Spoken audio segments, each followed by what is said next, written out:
থেকে ছিলাম। মা কেমন আছেন? ভালো, আলহামদুলিল্লাহ। মা আপনি যে মান একটা গান গাইছিলেন না, জি। ওটা তো অনেক ভাইরাল হয়েছে।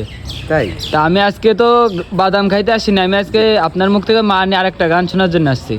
ও, মানি আর একটা গান? জি মামা। আচ্ছা, ঠিক আছে। ছোট থেকে এত বড় করলো যে মা, এখন কেন তোমায় আমি দেখতে পাই না। ছোট থেকে এত বড় করলো যে মা, এখন কেন তোমায় আমি দেখতে পাই না।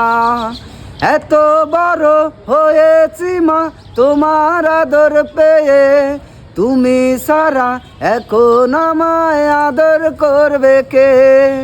ছোট থেকে এত বড় করলো যে মা, এখন কেন তোমায় আমি দেখতে পাই না। ছোটই ছিলাম ভালোই ছিলাম তোমার কোলেতে, বড় করে রেখে গেলে কার কাছে রে। ছোট থেকে ছিলাম